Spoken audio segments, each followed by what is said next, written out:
Waziri Mkuu wa Israel Benjamin Netanyahu ameibuka hadharani na kutoa utetezi mkali wa kile anachodai kuwa ni ushindi mkubwa wa kijeshi dhidi ya Iran, akisema operesheni ya pamoja kati ya Israel na Marekani imeondoa tishio kubwa ambalo kwa miaka mingi lilikuwa tishio la uwepo wa taifa la Israel. Katika mkutano wake wa kwanza mkubwa na waandishi wa habari tangu kusitishwa kwa mapigano na kuibuka kwa mazungumzo mapya kati ya Marekani na Iran, Netanyahu alionekana mwenye msimamo mkali, akitumia muda mwingi kueleza mafanikio ya kijeshi ya Israel, huku akijibu kwa njia isiyo ya moja kwa moja ukosoaji unaozidi kuongezeka ndani ya nchi yake. Mkutano huo umefanyika katika kipindi nyeti ambapo serikali yake inakabiliwa na mashinikizo makubwa ya kisiasa kutoka kwa viongozi wa upinzani pamoja na baadhi ya mawaziri wenye msimamo mkali ndani ya muungano wa serikali, ambao wameonyesha kutoridhishwa kwa namna vita dhidi ya Iran vinavyoonekana kufikia mwisho bila kuanguka moja kwa moja kwa utawala wa Iran au kuondolewa kabisa kwa uwezo wake wa nyuklia. Netanyahu alianza hotuba yake kwa kusisitiza kuwa swala la kuzuia Iran kupata silaha za nyuklia si tu sera ya serikali yake, bali pia ni jukumu ambalo amelichukua kama dhamira ya maisha yake. Kwa sauti ya kujiamini alisema hakuna makubaliano yote kati ya Washington na Tehran yatakayobadili msimamo wa Israel kuhusu usalama wake. Kwa makubaliano au bila makubaliano, Iran haitakuwa na silaha za nyuklia, si leo wala kesho. Nitakavyokuwa waziri mkuu wa Israel, jambo hilo halitatokea, alisema. Kauli hiyo ilionekana kulenga kutuliza hofu ya wananchi wa Israel pamoja na kukabiliana na ukosoaji kutoka kwa wapinzani wake wanaosema kuwa makubaliano yaliyopo kati ya Marekani na Irani yanaweza kuipa Tehran nafasi ya kujijenga upya kisiasa, kiuchumi na kijeshi baada ya miezi ya mashambulizi makubwa.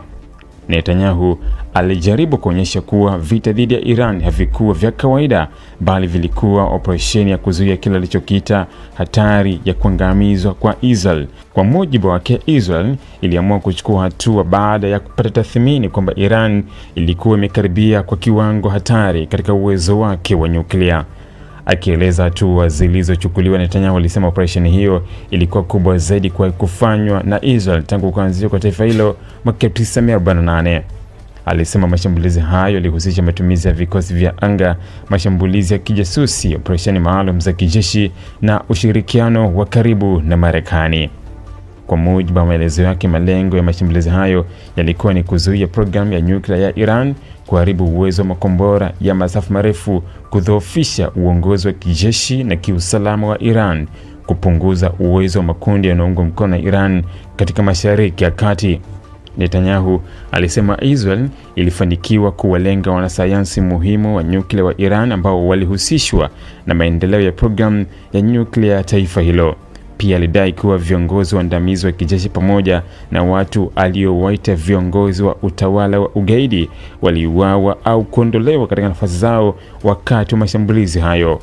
Tulilenga wanasayansi wa nyuklia, tuliondoa viongozi wa utawala wa ugaidi, tuliharibu vituo vya nyuklia, tuliteketeza makombora na sehemu kubwa ya viwanda vya kutengeneza makombora, alisema Netanyahu. Hata hivyo, licha ya kuelezea ushindi huo kama wa kihistoria, Netanyahu alionyesha kuwa bado kuna wasiwasi wa kiusalama mbele ya safari. Alisema mapambano dhidi ya Iran hajaisha na kwamba Israel itabaki katika hali ya tahadhari ya juu.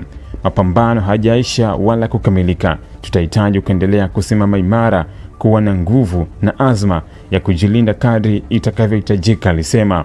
Kauli hiyo imetafsiriwa na wachambuzi kama ujumbe kwamba hata kama Marekani itasaini makubaliano mapya na Iran, Israel inaweza kuendelea kuchukua hatua za kijeshi peke yake ikiwa itaona kuna tishio jipya la nyuklia.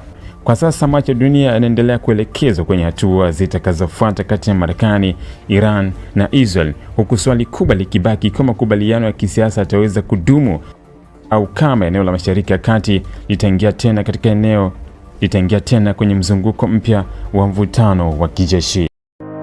Ili kuwa mwanafamilia bora wa Global TV, usisahau kusubscribe, like, kushare na kucomment.